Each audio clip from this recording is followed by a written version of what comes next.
नमस्कार, मैं राकेश चौधरी। हरियाणा की उचाना विधानसभा सीट से बीजेपी विधायक देवेंद्र अत्री को सुप्रीम कोर्ट से बड़ा झटका लगा है। कोर्ट ने देवेंद्र अत्री की उस याचिका को खारिज कर दिया है जिसमें उन्होंने वोटों की दोबारा गिनती किए जाने पर रोक लगाने की मांग की थी, जिसके बाद कयास लगाए जा रहे हैं कि उचाना विधानसभा वोटों की गिनती एक बार फिर हो सकती है, क्योंकि सुप्रीम कोर्ट के फैसले के बाद अब हाई कोर्ट स्वतंत्र हो गया है।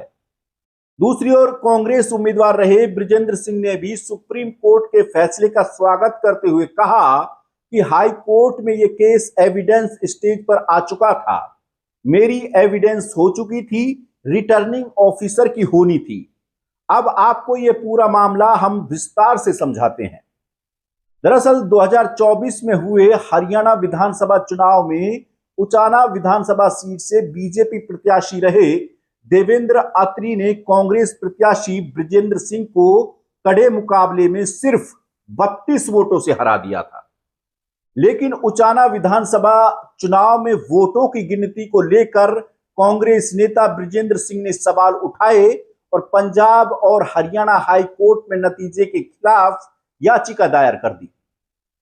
बृजेंद्र सिंह ने कहा था कि जो बैलेट पेपर के कैंसिल या रिजेक्ट वोट होते हैं, यदि उसका अंतर इलेक्शन की हार जीत के अंतर से ज्यादा है तो गिनती खत्म होने के बाद उन सभी कैंसिल वोटों की दोबारा से जांच रिटर्निंग अधिकारी को मौके पर करनी होती है, लेकिन ऐसा नहीं हुआ।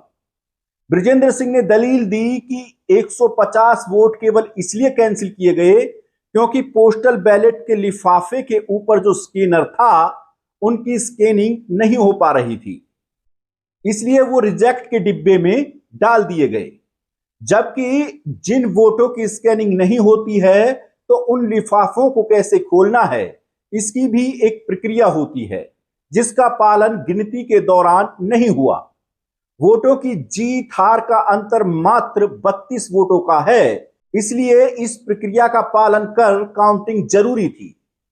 जुलाई 2025 में हाई कोर्ट में बृजेंद्र सिंह की याचिका पर सुनवाई हुई। अत्री के वकील ने याचिका पर सवाल उठाए, लेकिन जज ने कहा कि अत्री को इतना डर क्यों लग रहा है। इसके बाद अत्री ने 10 आपत्तियां लगाई। सितंबर में हाई कोर्ट ने अत्री की अपील पर सुनवाई की, जिसमें उन्होंने बृजेंद्र सिंह की याचिका को खारिज करने की मांग की थी, लेकिन हाई कोर्ट ने अत्री की याचिका खारिज कर दी। इसके बाद हाई कोर्ट में मुद्दे फ्रेम किए गए। 23 सितंबर को हुई सुनवाई में हाई कोर्ट ने रिटर्निंग ऑफिसर को तलब किया। बृजेंद्र सिंह भी कोर्ट में पेश हुए और दोहराया कि 150 पोस्टल बैलेट के लिफाफे नहीं खोले गए। इस बीच बीजेपी विधायक देवेंद्र अत्री ने सुप्रीम कोर्ट का दरवाजा खटखटाया।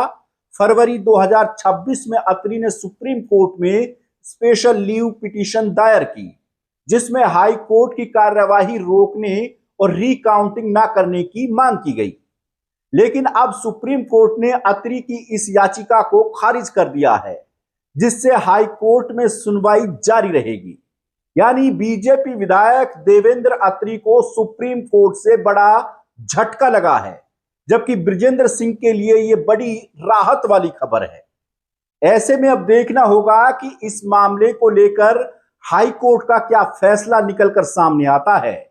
बहरहाल आप इस खबर को लेकर के क्या सोचते हैं, हमें कमेंट में बताएं और हमारे चैनल को सब्सक्राइब करें।